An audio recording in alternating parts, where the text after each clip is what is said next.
name is Bolo Hunt, and today I'm here with Jack Hennig. Jack, it's an honor and privilege to have you. Thank you. Have you here today with me to speak with you. Okay, now before we get started, I want to read something about you. Just a little bit of short bio about you. Let's see if I can read this. Jack was named in 1995 Trainer of the Year. Jack has been a judge for more than 32 years.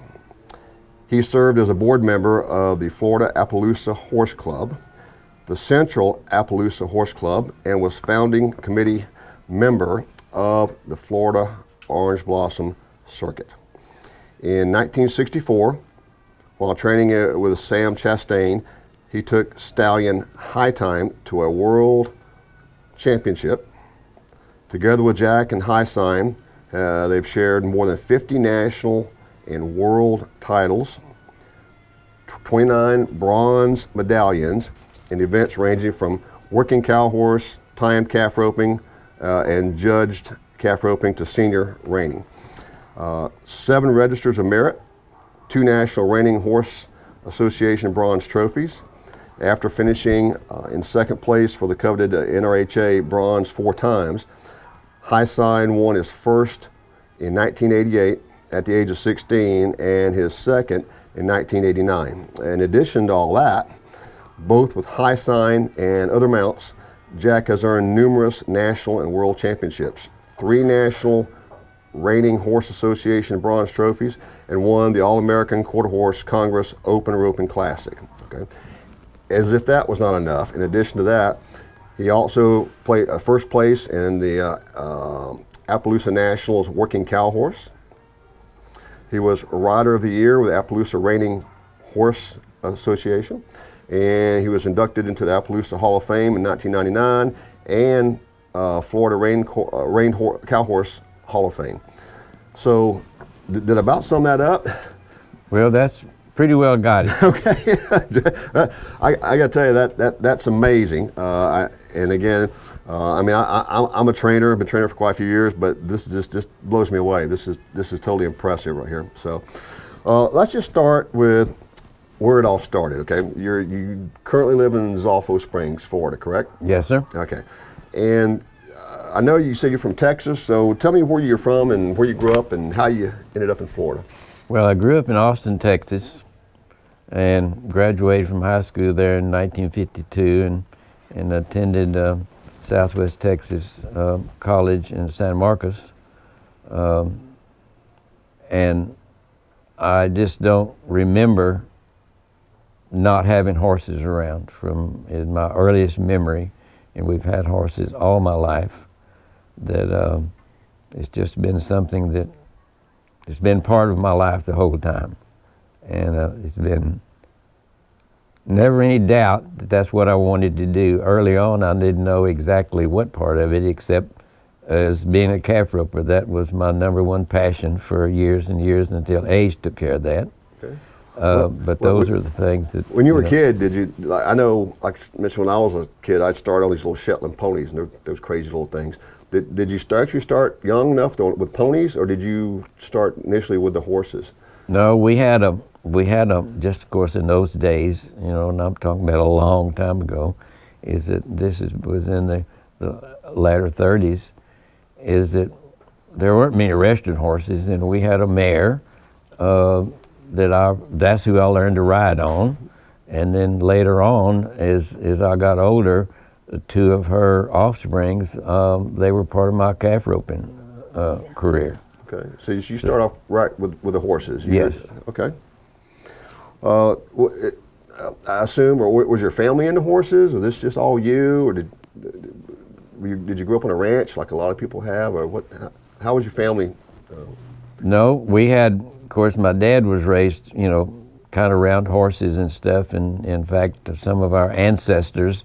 My brother traced some of it back that came over here from Germany, and they landed somewhere in the Corpus Christi, Texas area, and had horses and brought them into that country, and that's been always, I guess. Okay, so you've been around horses forever then, yes. Really? Okay. So I remember when I was a kid, my uncle had a ranch, big ranch, and boy, I spent a lot of summers out there, and And once you start hanging around these horses, you kind of get hooked a little bit sometimes. Well, there's no doubt about that. And I had my dad roped a little bit and done some things, and he was a policeman in Austin, Texas for a number of years. Not so much as a policeman, other than in those days, a lot of people in cities, and especially in Texas, maybe other places, there was a lot of still animals in the city limits, and it was his job to try to find out when they called in about a horse or a cow or a pig or whatever that was out, that it was his job to go hopefully find the owners, and if he didn't, he caught them and put them in a trailer and hauled them what they had a pound, and then they had to come get them and kind of bail them out, I guess you would say. And that's what, and it. So he was the agricultural officer, you might say. Yes, right. And it was, couldn't do that nowadays, but I remember being a pretty young kid, and I'm talking about, and you know, 5th, 6th grade, somewhere along there. In the summertime, a lot of times he'd come home for lunch, and I would go with him, and I would help him catch some of those, but certainly couldn't do anything like that nowadays. Yeah. That was a different era. Okay. And I think you just kind of touched on that about when your passion for horses really started. I mentioned your first ride, but you mentioned, you said that first horse, that mare you mentioned. Remember the mare's name? Dolly. Okay.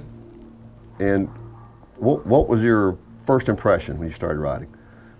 Well, of course, you know, I was so young that, you know, you just got on one and probably walked around for quite a while. But, you know, as time went on, I always particularly had a rope in my hand, and that was my big passion, was with that rope. And then as I remember later on, and of course we lived and had chickens and turkeys, and those days you kind of raised those, you know, for yourself to eat, especially during World War II, and where, you know, not many people remember, but food and stuff was rationed in those days. So you were lucky if you lived out somewhere where you could do those things. But, you know, I remember roping those turkeys and the dogs and the cats, and whatever mood, you know, I had this little rope that's just something I did, you know. So you walked out with the rope and all the animals ran, right? Just about. Okay. You're right. Just about right. Were you a header or a healer with the? Well, with no, the that was the days before that kind of stuff. It was always around the neck. That's where you wanted the rope. Okay. All right. Who were some of the trainers that inspired or mentored you? I know, like for myself, some names like Buck Brannaman come up, Ray Hunt comes up, Tom Dorrance and his brother. Those what a lot of people know, and I recollect as just trainers, and that sort of inspires you a little bit. So who were some of the trainers that when you began to want to learn about horses that you really thought a lot of, you admired, and you started watching? Well, of course, in those days, you know, the thing of it was for me was the calf roping. So there was two people that really helped me. One of them was my oldest brother's good friend, and then it was about a third or fourth cousin. Both of them were very good ropers, and that's where I got a lot of my basic things as far as the calf roping was concerned. And of course, as you got older, you know, I just kind of evolved into the horse training deal. And at that time, mostly what I was showing was, even in those days, was reining, which was very different from what it is now. It wasn't nearly as sophisticated as the horses are, or the trainers today. And then as time went by, some of those people, and also I was lucky enough to attend one of Ray Hunt's clinic when he was health-wise was enough that he could physically do so much. It was in Tennessee, and a friend of mine up there had been to one of them one year, and another friend of mine went with him the next year, and that was very interesting and mind-boggling of what he was able to do, and how he could read horses, and that's where that probably, as far as those type of things, he was certainly my biggest influence.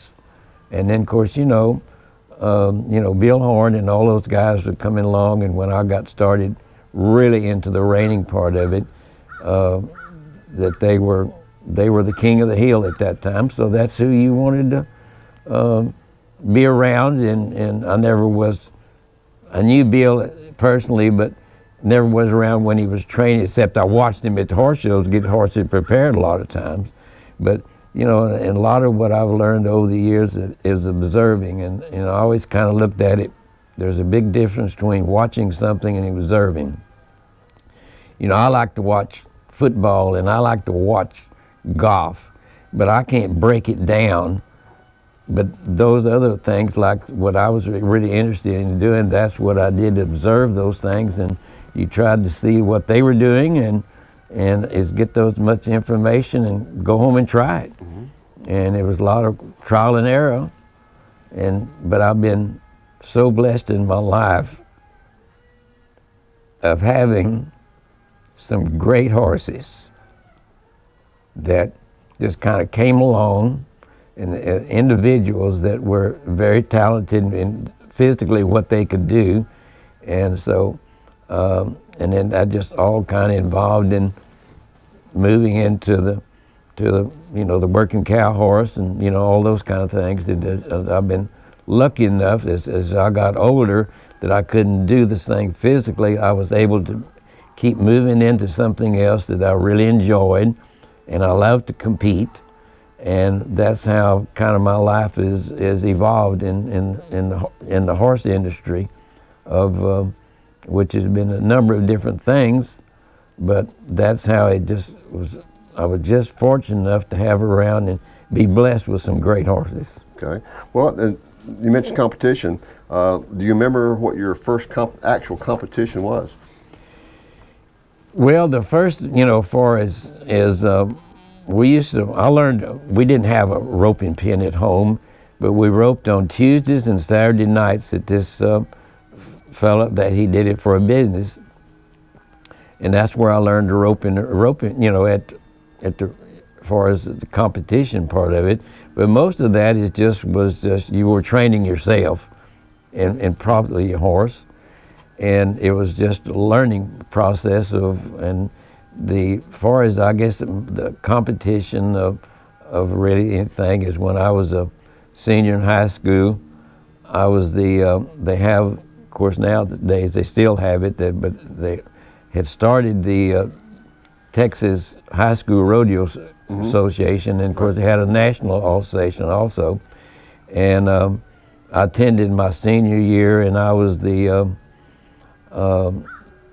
top placing senior calf roper in the roping tie down roping, and got to go to the national their national show, and it was in Montana that year, and that was really the starting of really into something that other than just kind of locally or that type of thing. Once you win that first buckle, then it's the game on, right? Oh, it makes a difference, and here again there was that and just like everything else, luck comes in at places, and then being just blessed with good parents and good horses. Did your parents go with you a lot, or did you go off on your own? No, of course, that time, of course, when I was younger, they're the ones that took me to the ropings, and stuff, before I got my driver's license. But then after that, but they were always, they went to some, but they certainly was, very supportive about what I was doing. That means a lot, I think. Oh. That means a lot, but. All right, I'm going to change pace just a little bit. Okay. I want you to tell me, if you have more than one, that's okay, but I want to know the funniest incident that you ever had with a horse. Well, of course, I guess there's a whole lot of them different when you get to think about it sometimes, but you know, sometimes it ends up being funny if you're lucky enough that you don't get hurt, but sometimes that you've got bucked off, or you know, that used to be a thing that, you know, when somebody or your friends got bucked off or something, that you kind of laughed always about funny them. if it's someone else. Yeah, and you waited until you see they weren't hurt very bad, and then it was funny. But those kind of things that over the years, that certain instances happened that kind of forget about some of them. But you know, Right. but horses have always just been such an enjoyment to me that's my biggest thing. Okay. It was mentioned you had a horse tied up to a trailer somewhere, a wall. Oh, I think Something one to that. time was a friend of mine brought that up today. Is that I in my house, and I saddled the horse up and had it tied behind the barn or something. Went and got a horse and trailer, and drove all the way about 70 miles to where I was going, and went back there, and I didn't have a horse, and he was still tied in my barn. So that was. In a way, that was funny, and in a way, it wasn't either. So, The horse was still there when you got back. oh out, yes, so we he picked was him up. still there. You know, in my lifetime, I've done some stupid things sometimes. Left the horse tied at the barn and forgot about him. Went out there to feed the next morning. They were all still there, and nobody ever got hurt. But you know, some of those things, I guess everybody does some things like that with. Your brain gets to running around and here and there, and so many things going on that you just absolutely forget something. Yeah, well, we need those things in life, the way we can look back and laugh at them. Well, that's true, and hopefully, if that happens to you, something like that, you remember it and don't do it again. That's the next thing. True, So, true. Okay, I'd like to get your view or your opinion on the term natural horsemanship. Now, we hear that quite a bit these days with various trainers trying to use it to describe their technique or their manner of training. It's hard to see how a lot of things we do with a horse is not really natural, such as side passing or two-tracking. Things like that you don't see a horse do a lot of. But nevertheless, I'd like to get your take on that term that we hear, natural horsemanship. well, I have never heard or seen anybody write down or hear of how they describe what natural horsemanship is, but I guess it's trying to do things. Basically, what it has to all day, but it's in everything that we do, is that we have to get that horse to understand what we're trying to get him to do. And personally, I do not know exactly what that word means.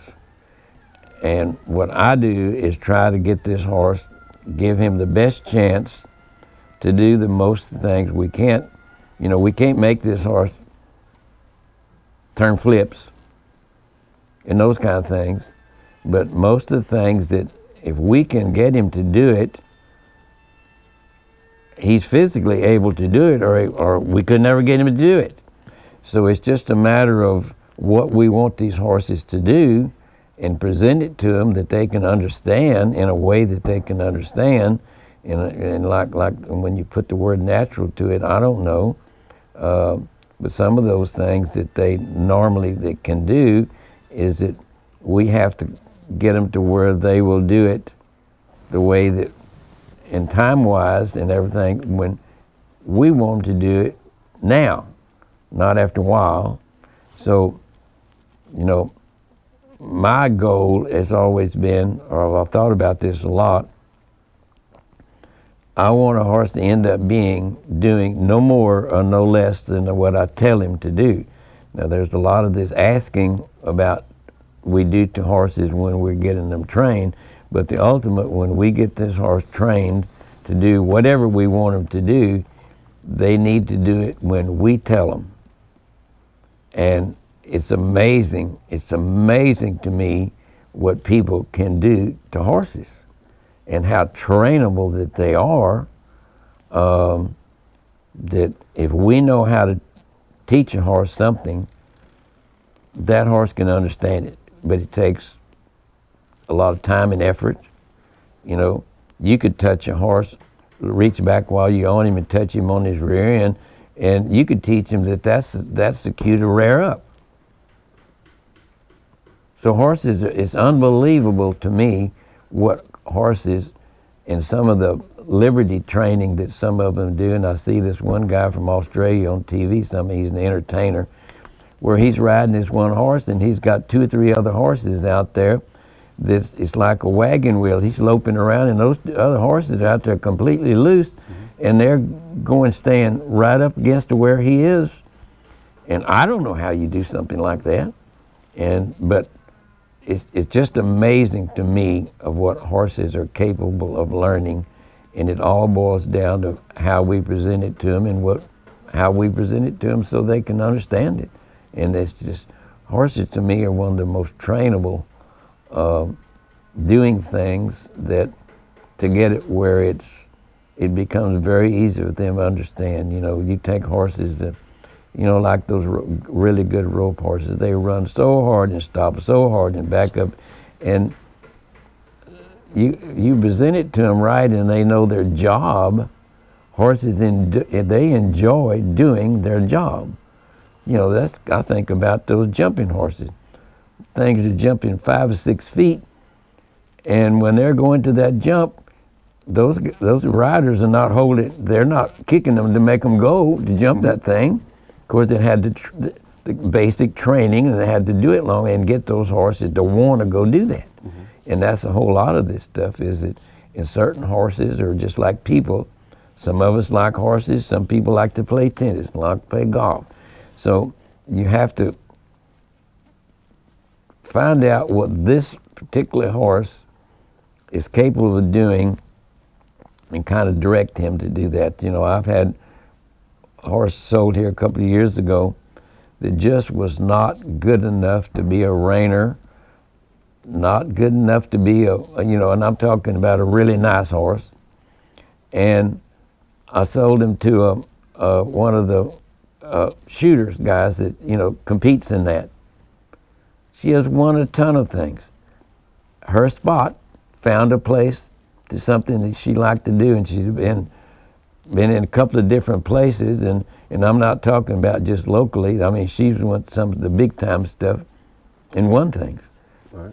But it suited her because her ability or something somewhere along the line. And of course, I had her off and on for quite a while, and here again, she was broke. Yep. I guess it's a 3-way match. The horse to the rider to the job. That's right.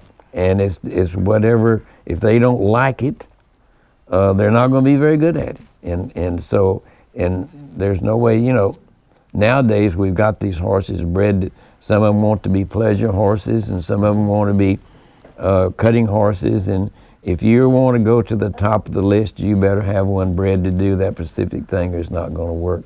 And yet there are some horses, I've had some horses that were, this one particular horse, by his pedigree, he was supposed to be a halter horse. He was really a nice looking horse, but he was not a winning halter horse by any means. But this horse ended up being a great performance horse. I mean, this horse was a great horse going down the fence in the rein cow horse thing. And I showed him in the Greatest Horseman twice, and he could do all those things. But he was, certainly that's not what they bred him for. Right.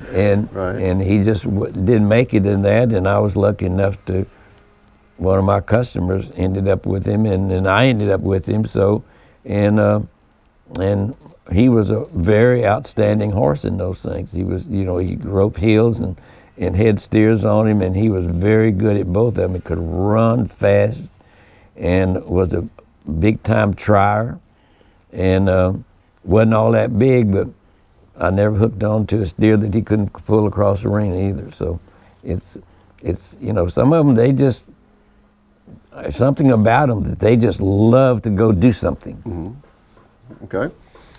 All right. What is your definition? I think I already know the answer, but I want to hear it from you. What is your definition of a broke horse? And I'd use my finger quotation broke. Yes. What's your definition of a broke horse?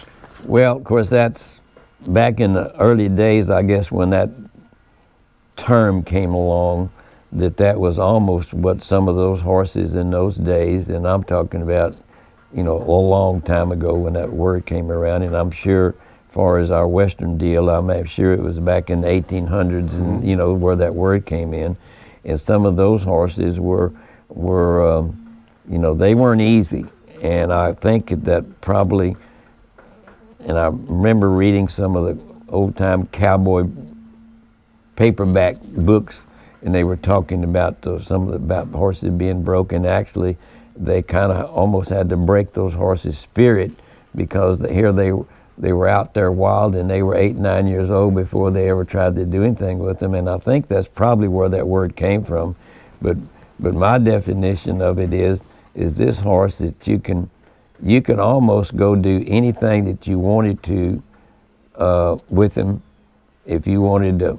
And that's where I was lucky enough in my life to be brought up on what I call broke horses, that if I wanted to, in the same way with today, if I wanted to lope, I want to lope. If I want to walk, I want to walk. If I want to stand still, I want to stand still. Whatever, and you can guide them and put them wherever you want to. And a lot of horses you can't do that with. But part of that also is the mentality of that horse, that we have to get their brains working correctly.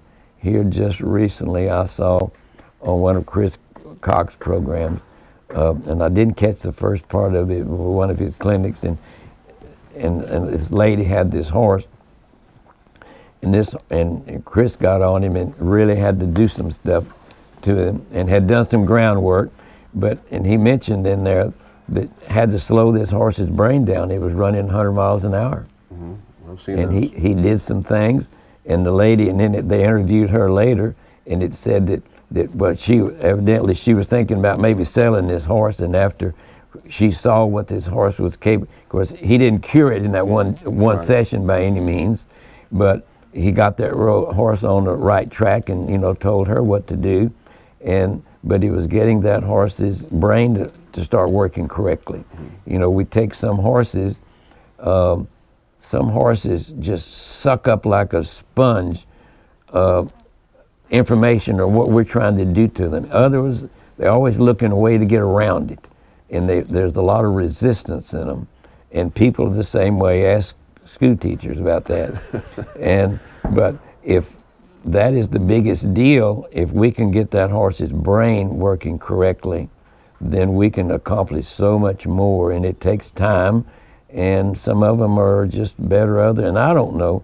You hear about dumb horses and smart horses, and you know, I don't really know that I've called some of them like that, but I think maybe I had something to do with it, because I called them dumb because I wasn't able to teach them what I wanted them to do, and maybe that was some of the problem. But horses use the brain and their emotions a lot more than what we've ever given credit for.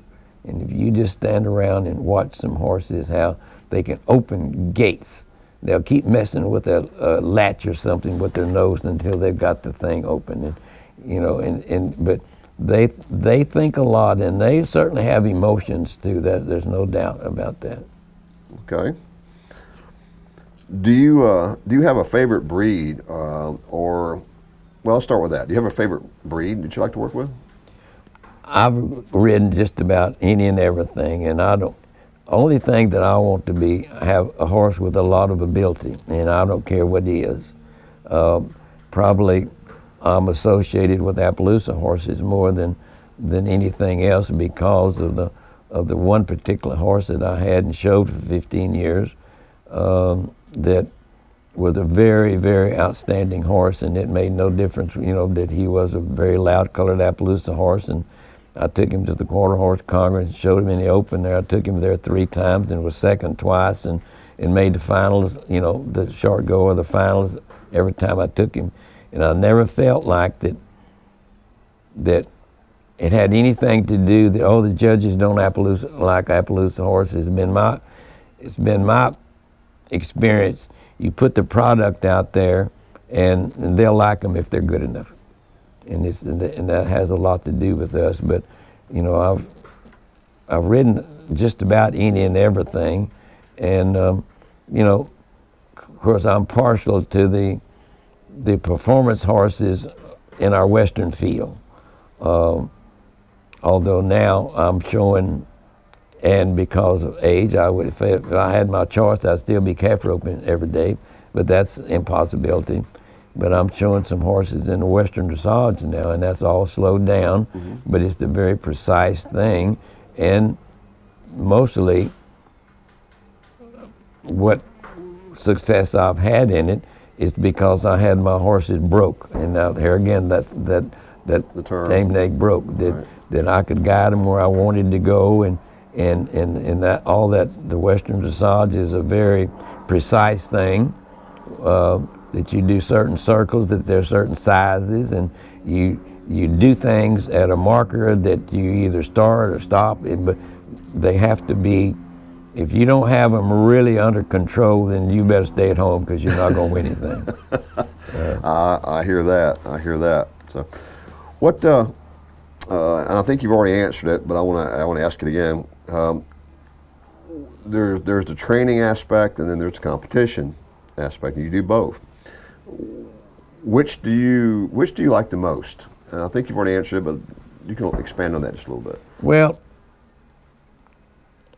to me, unless you're just doing it on somebody else, they're training them, you're riding them. But that's hard to do and be very successful at it, because all of this stuff, most of this stuff, has to be a team thing. And if you and the horse don't click, and you see where horses change hands because so-and-so wasn't getting the job done, and you send them to somebody else and they clicked.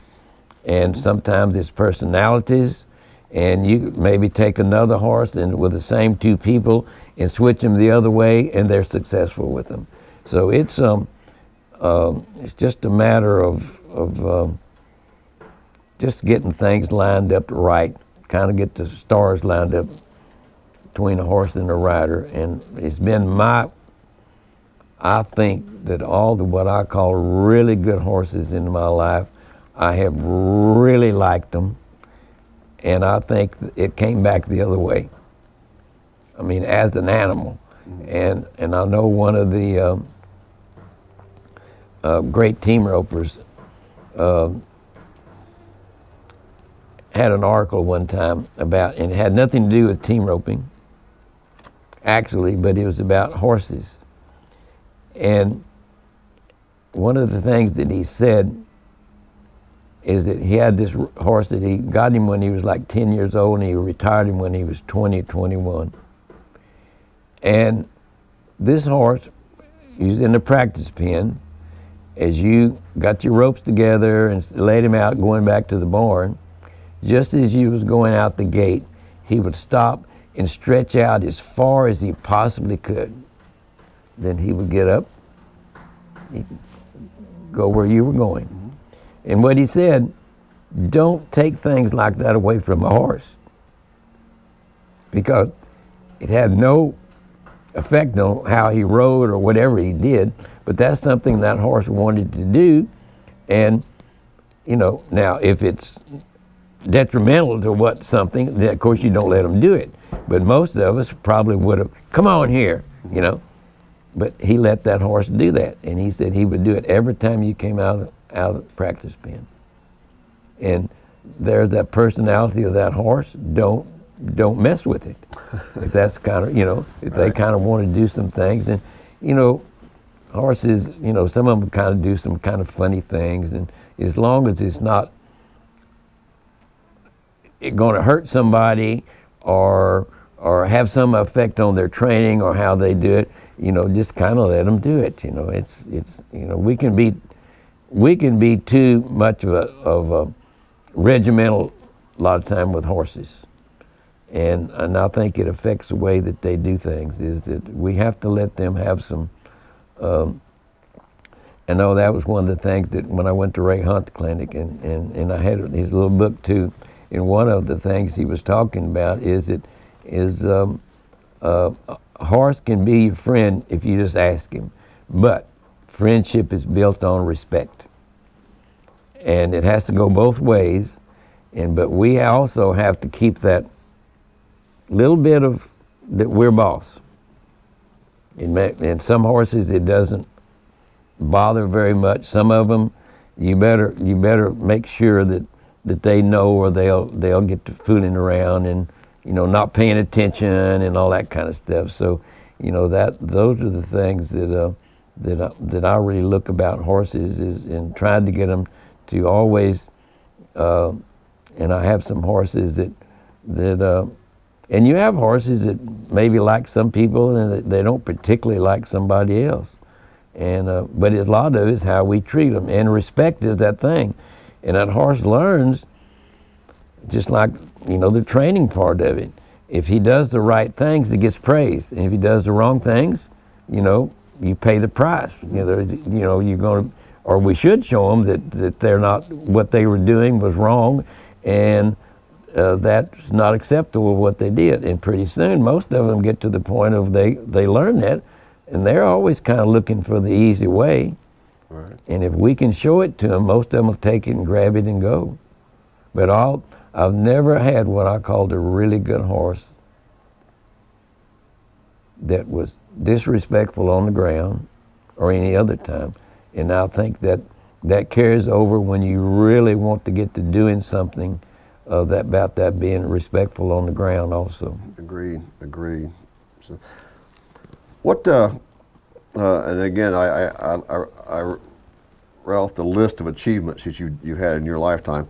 This may be a hard one for you, but which of all these, I mean, you've gotten all these titles and trophies and such, and championships. Is there one that sort of stands out that you're most proud of? Well, yes, and partly when I won the calf roping at the Quarter Horse Congress, and this was an all-breed thing, and you just put up, it was kind of like a fraternity payment. You had to start paying back in April or May, and I don't know, the owner was paying those things, so I don't really know. I really didn't even know, but it must have been $300, $400, $500 because of how much money it paid. And and I was, another thing, I was about 2 weeks of being 45 years old, and I was certainly past my prime as a calf roper or anything physical like that. And I had been up there before and watched some of it, and I knew that in 1979 is when this happened. There wasn't a whole lot of things going on, in October, November, latter in part of the year in the rodeo business, or those kind of things. The kind of things slowed down, and so some of those pretty tough guys came up there because it paid quite a bit of money, and to compete against those guys, and one of them was Roy Cooper, who probably arguably is maybe the best calf roper that ever lived, especially one of the persons that not invented, but changed the calf roping, how you compete a lot of ways, and was a great calf roper, was there. And I think the main reason he was there is he had a deal with, I believe it was Acme Boot Company, so he had a booth there at the Congress. And I'm sure he probably didn't bring his horse up there. He probably rode somebody else's horse. And maybe I'm probably one of the few people that can say, and this is kind of not bragging, but it's kind of a way that I may be one of the only few people that every time they roped against Roy Cooper, they won the roping and he didn't win anything. And I'm sure if he had his own horse there and he missed his calf, that's the reason. Right. You had one where everybody roped, and then they took the top 15 or 20 out to get back for the short go. And so I'm sure the results would have been different if he'd probably had his own horse there. But well, competition's full of what ifs. Yep, but that was probably the most and being a calf roper at heart all my life. And I tell people that when I get to heaven, I hope God lets all the calf ropers get together once a week, and we're all going to be 8 flat, and we're all going to have our favorite horse. And if he's not doing that, I'm thinking about maybe getting a petition up and see if I can't get that done. You probably could. That's the kind of my mentality about and thinking about the calf roping, has always been my #1 love. I got you. Okay. Now I'll save a couple of last questions here for you. This is pretty important because I'm sure out here there's going to be people that's going to be watching this. They're going to be horse people. They're going to be students. They're going to be horsemen, horsewomen. Be trainers. I want to start with a student, a new person just kind of starting off, learning about horses.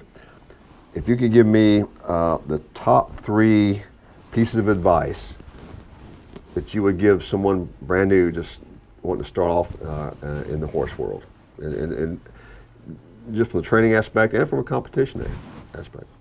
Well, one thing, if you're going to be successful at anything, you have to change with the times, because things change, and you have to be very passionate about all this if you're going to be successful at anything, really. Whether you're playing golf or you're a baseball player, no different. You better be passionate about your job, and it really becomes maybe not a job. It becomes something that you're doing that you dearly love and that you're good at it. The next thing of it is that you have to be willing to change, and you watch other people. You don't watch them. You observe other people, what they're doing, and always be looking to improve, because there's no such thing as I've seen people in my life that they just did it, but they didn't seem to have that real passion for it, and they got along okay, but I don't think that you can get on that top of the heap if that's what you want to do.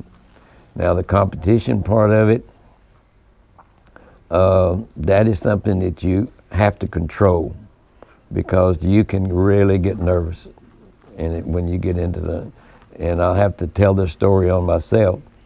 I was roping at the Houston Fat Stock Show and Rodeo, which is one of the big rodeos of the year.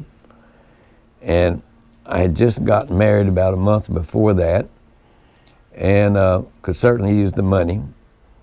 And I had not done any good. There was 3 complete go-rounds, and I got to the 3rd one, and I hadn't won anything. And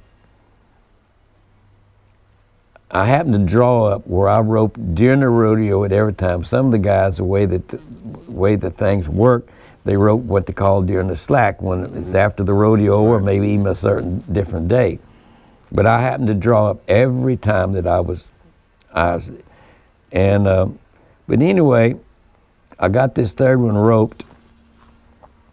And of course, in the calf roping, most of the time people carry the piggin string in your mouth. Mm-hmm. So when that goes on a calf's front leg. And sometimes you carry a 2nd one, so if something happens. Right. And a lot of times when you're practicing at home, if you're roping a lot of calves, those piggin strings can get nasty after the long day. So a lot of times that's what you practice at home. You stuck it under your belt and did that. So, and I happened to be carrying one that night. And I got this calf roped. Sometime between when I nodded my head for them to open the gate and about halfway down that rope, I opened my mouth and dropped that one out of my mouth. Okay. That's how nervous I was. And I have no idea. I have no clue of when that happened. But I just went on. And I don't know if I would have been any quicker or any longer by getting the one out of my belt, because, who knows. And I ended up winning 2nd in that go-round and won like $1,000, which in that had to be a long time ago. Now, I didn't even really know what year it was. It had to be about 19, 59 or 60 or somewhere along in there. No, it was before then, because I moved to Florida in the early part of the 60s. So that was back in the 50s, the latter part of the 50s. And that's how nervous you can get, but that's what you have to learn how to control. And if you, a lot of this stuff, what we do is on autopilot. You don't think about it. Is that you do enough of it that it just happens. And I just realized it, and I'm lucky that the one that I dropped out of my mouth, and usually you tucked it under your belt, the other end of it, is a wonder it didn't get tangled up in there. So that was absolutely, and so that being able to control those things when you get into that really tough competition, and you hear that pressure all the time about, in anything Right. in athletics, in a time like that, the pressure that you're under at that period of time, and especially when you get into something like that, you got yourself, you got the horse, and then you got the animal. So you got three things. Okay, well, and the last question I have really is there's lots of trainers, and I always say, I ask people, I said, do you think you're a trainer? And of course, a lot of people say, well, no, I'm not a trainer. I said, do you handle your horse on a daily basis? They say, yeah. Well, then you're a trainer, because that horse is learning something from you the whole time you're around them. But I would like to hear if you had to give, again, 3 pieces of advice to some inspiring trainers. Now, I know a lot of people say, I don't want to be a trainer. I understand that. But some people do. Some people say, I think I might want to do this for a living, or maybe I really want to get better at training my own horses to become a good trainer. To the inexperienced trainers, what 3 pieces of advice would you give those trainers? Well, first place, you better be planning on spending a lot of time at it. It's not an 8 to 5 job, that's for sure. Sometimes the hours are long, and it's not easy. That's for certain. That it is not easy, and that you better be where you got to be committed if you're going to do it. But that's about anything in life, really. I don't care if you want to be a whatever. If you're not really committed to it, then you better try to find something that you can commit yourself to if you're going to be good at it. And personally, I always wanted to be, my striving is always wanted to be first, whether I was doing anything, whether it was a baseball game or a softball game or if you was playing sandlot football, whatever. But you got to commit yourself to spending long hours in doing it. It's not going to be easy. And you got to, here again, you've got to always be looking for the better ways to do things. Because some little old thing, sometimes it doesn't seem to amount to very much, but it's a difference. And in all this stuff, these judged events, or even the timed events, half a point in a judged event has been tons of money been won or lost on half a point. So you really have to be, and somebody, maybe that little bit advice you got from somebody, or you saw it happen, is that you take it and go home and try to perfect it yourself, so that you can get to that top level. And competition nowadays and everything, I don't care what it is, it's that upper level there is a whole bunch of them in that upper level, and every day is a new game. And you can't, another thing, don't try to go beat Jim Brown or Sam Jones. You better, and what I've tried to do, and not only telling other people, but I've strived to show my horse to the best of his ability today. And that's one thing about some of this stuff that is so appealing to me, is that you can maybe not win anything, but your horse, and you got beat by enough really good horses that you and your horse work to the best of their ability today. If like the scoring thing, if you'd have never marked more than a 71 before, just taking a number there, and you marked a 72 or a 73 and didn't win anything, you had to be so proud, or should be, satisfied rather, maybe that's a better word, with you and your horse, because that's the best you'd ever done. And I think that's one of the really appealing things to me to competing this way, is that there is a standard that you're competing against, and really you're competing three different ways.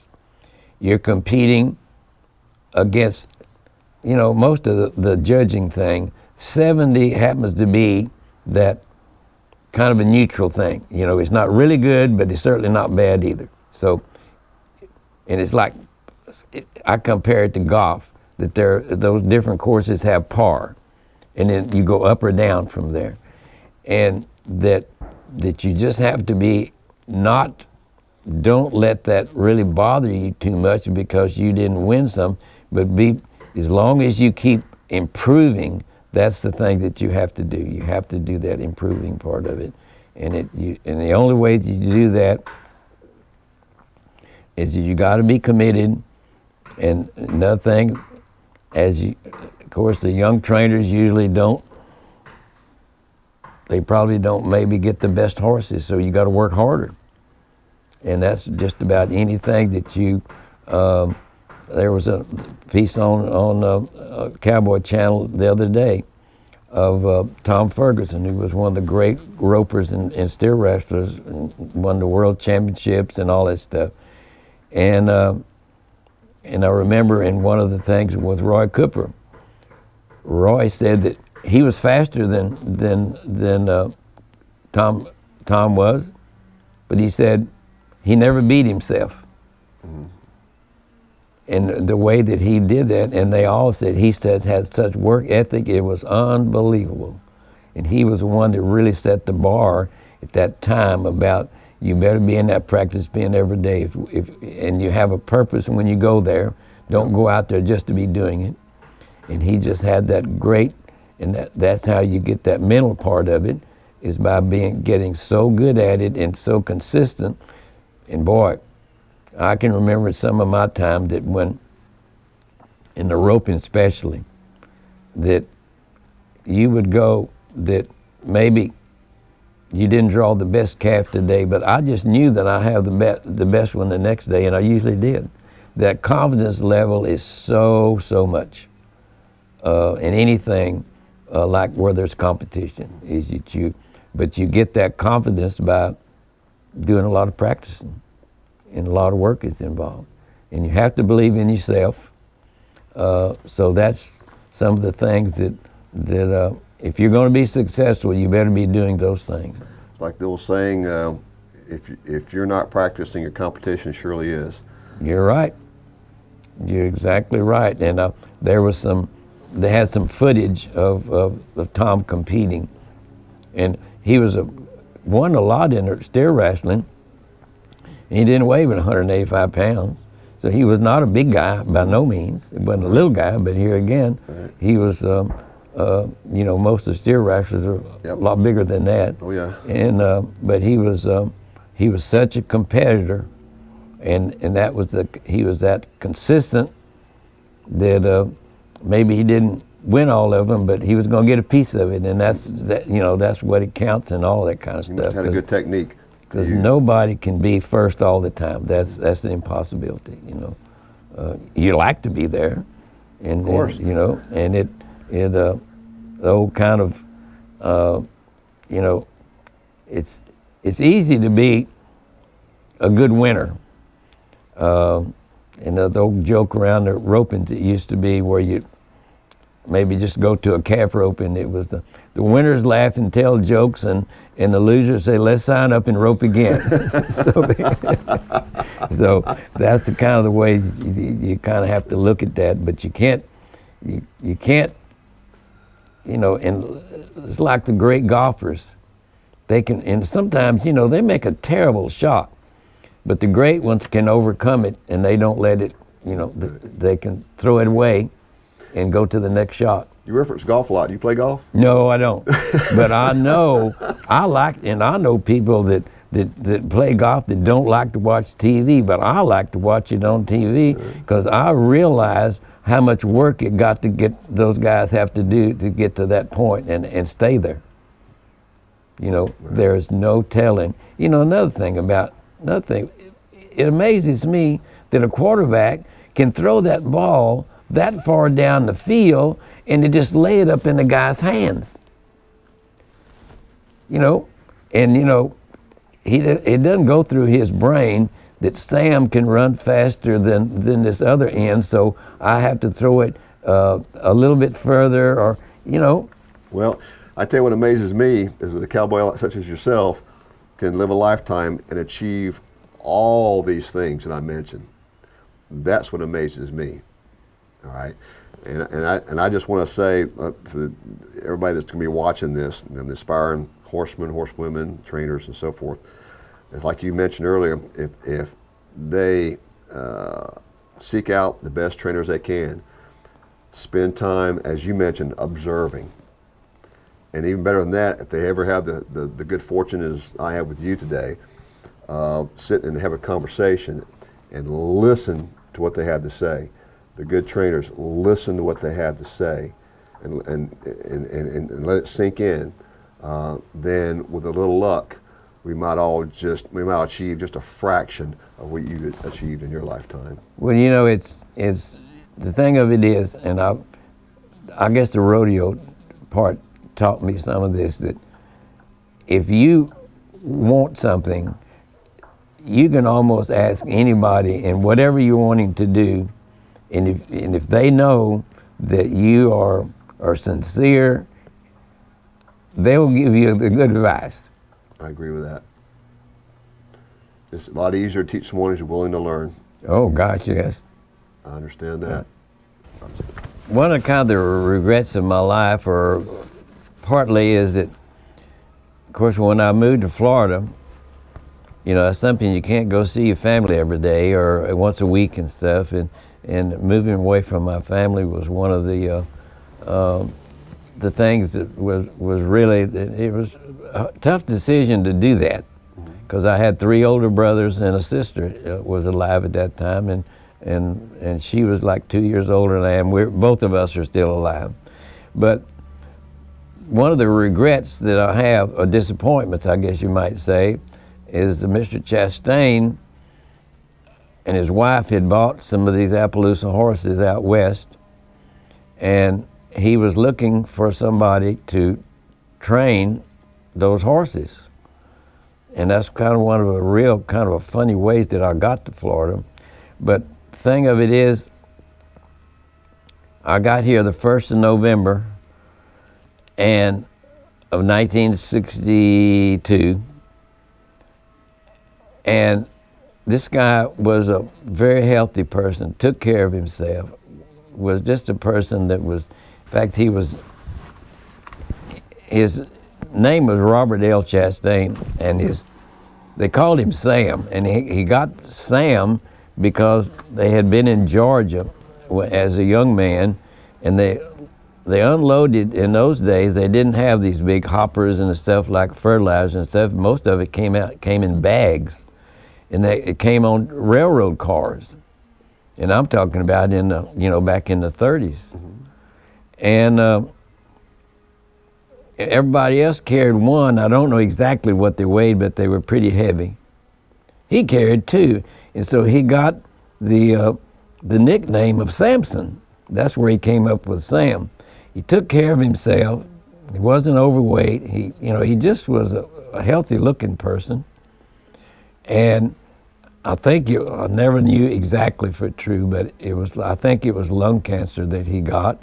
And by April or May, I forget exactly when, the following year, he died.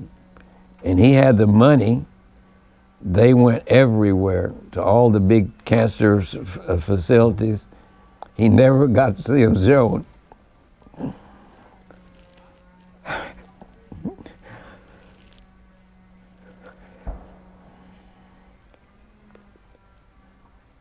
and I've always regretted that he never got to see that horse show. And then the other thing about is that the good part, even though some of those things that I moved away from, if I hadn't have been moved here, I would have never been acquainted with some of the horses I've been acquainted with, especially the people that have become great friends. I don't, of course, everybody, I guess you wonder what would have happened, but that is one of the kind of things that I looked about it, is that when we moved to Florida, a lot of people, when they move somewhere, whether they're from Wisconsin or wherever, they're always seem to be, we became Floridians. My wife and I, when we moved here. So, and all the friends that we made in those years, I would not have been able to do that if I hadn't moved here. So that's one of the real blessings that I have.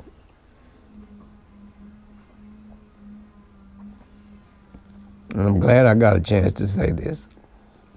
Absolutely. Jack, you're my hero. Well, thank you. I want you to know I'm very honored and proud to have you sit and talk with me with this conversation.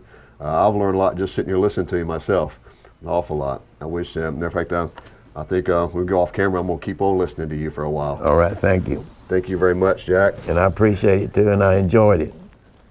Appreciate it. Thank you. All right.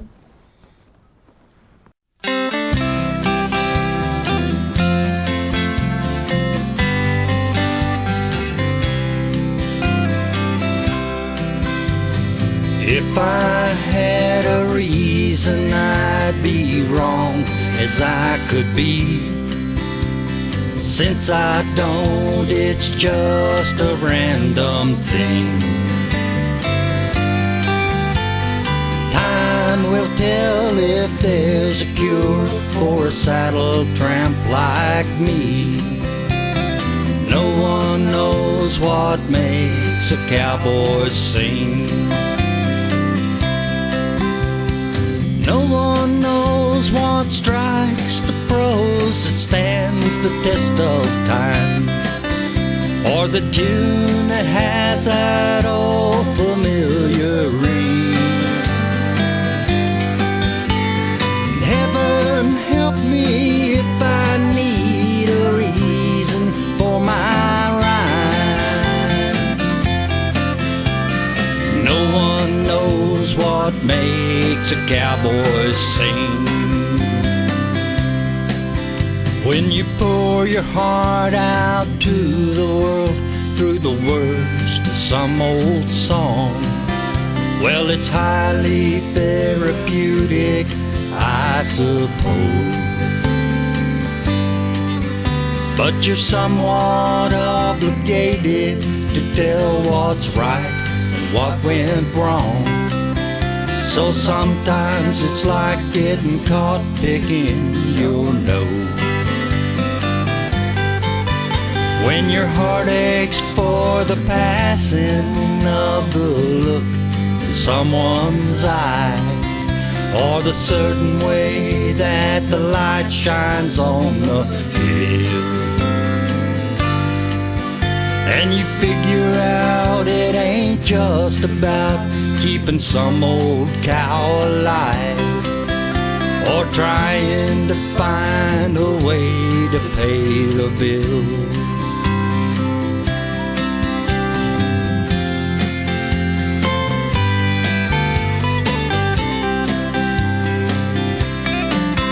So I tell them if they ask me that I'm singing for the Lord, and I hope somehow that it fits into His plan. 'Cause otherwise I realize that I'm wasting both our time and mine ain't worth much, but God's a busy man. No one knows what strikes the pros that stands the test of time, or the tune has that old familiar ring. And heaven help me if I need a reason for my rhyme. No one knows what makes a cowboy sing. No one knows what makes a cowboy sing.